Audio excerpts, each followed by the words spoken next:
Sabe, em textos antigos, a gente encontra uma ideia que é, no mínimo, desafiadora. A ideia de que as ações de uma única pessoa podem ter consequências físicas, reais, para toda a comunidade dela.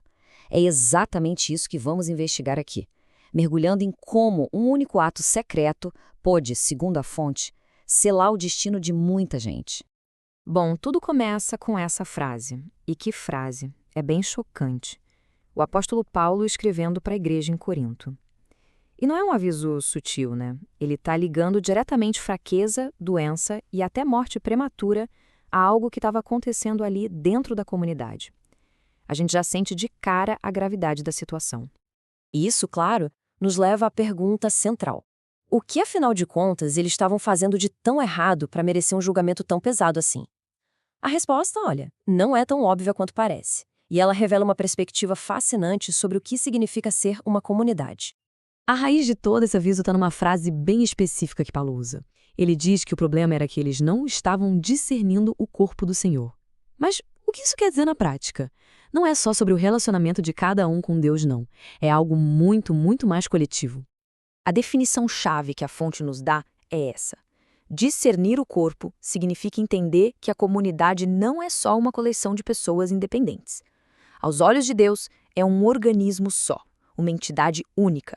E aí, o que afeta uma parte, de algum jeito, afeta o todo. É uma mudança radical de perspectiva, né? Sair do individual e ir para o coletivo. Agora, o que é bem interessante é que o próprio Paulo não joga essa ideia no ar e sai correndo. Pelo contrário. Ele nos dá uma pista, ele aponta para uma história bem antiga, um evento histórico que serve como um modelo perfeito para a gente entender o que estava pegando lá em Corinto. Olha só que interessante. Ele conecta de forma explícita a experiência dos antigos israelitas no deserto com a situação da igreja. Ele não está só contando uma história antiga, ele está usando aquilo como um estudo de caso, uma advertência viva para que o mesmo erro não fosse cometido. E para provar o ponto dele, Paulo faz questão de repetir a palavra todos várias e várias vezes. É para mostrar que Deus via a nação de Israel como uma unidade, um corpo só, inseparável. Todos eles compartilharam da mesma libertação, do mesmo batismo simbólico, do mesmo sustento. Eles estavam juntos nessa para o que der e vier. E essa ideia de um só corpo é colocada à prova de um jeito bem dramático.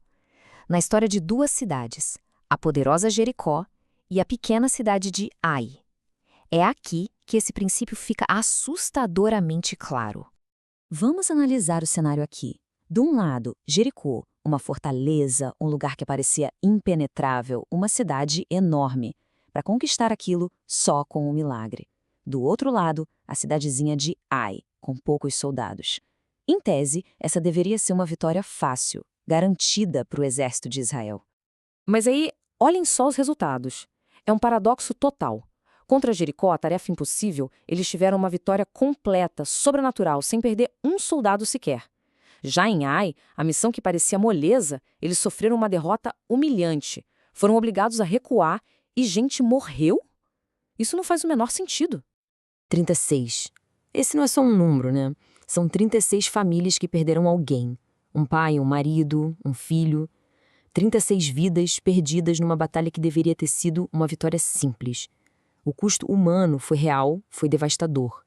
Então, a pergunta de $1 milhão é: o que foi que mudou entre a vitória em Jericó e a derrota em Ai? O exército era o mesmo, o Deus deles era o mesmo. Como é que uma força invencível se tornou tão fraca, tão vulnerável da noite para o dia? A resposta está escondida num único ato de desobediência. E a resposta para esse mistério todo revela o princípio do custo coletivo. A chave está em observar quem a Escritura culpa pela derrota. E olha, não é quem a gente poderia esperar. O ponto crucial está bem aqui. O texto não diz Acã foi infiel, diz os israelitas foram infiéis. E a ira de Deus não se acendeu só contra o Acã, mas contra Israel como um todo. O pecado foi de um homem só, mas a responsabilidade caiu sobre a nação inteira. E para não deixar nenhuma dúvida, as próprias palavras de Deus para o líder Josué reforçam isso. Ele não fala um homem pecou, ele declara Israel pecou. Para Deus, a nação inteira estava contaminada pelo ato de um único membro, mesmo que a maioria nem soubesse de nada.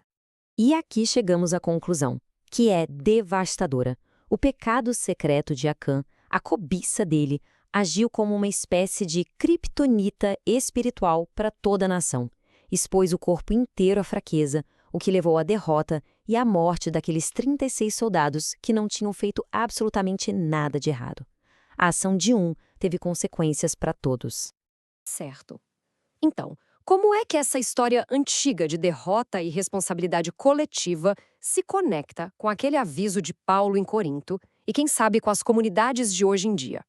A conexão é direta. A fraqueza, a derrota e a morte que Israel sentiu na pele em Ai são um paralelo perfeito para a fraqueza, para a doença e para a morte que Paulo observou lá em Corinto. O que a fonte sugere é que nos dois casos, a causa raiz foi a mesmíssima, a falha em reconhecer que eram um só corpo, um lugar onde as ações de um membro impactam a saúde do todo. E aí a fonte levanta uma questão bem provocadora. Será que esse mesmo princípio poderia estar em ação hoje? Quando uma comunidade inteira luta com enfermidades que não passam, dificuldades financeiras que parecem não ter fim, ou uma apatia espiritual generalizada. Será que o problema é só individual ou pode ser coletivo? E a gente termina com essa ideia poderosa, inspirada numa citação que a fonte menciona. A lição da história de Ai e do aviso a Corinto é que a unidade não é só um ideal bonitinho, é uma questão de força, de sobrevivência. A dedicação de cada indivíduo fortalece o corpo inteiro. O chamado é para permanecer unido, agir como um só, porque no fim das contas o destino de um pode de fato estar amarrado ao destino de todos.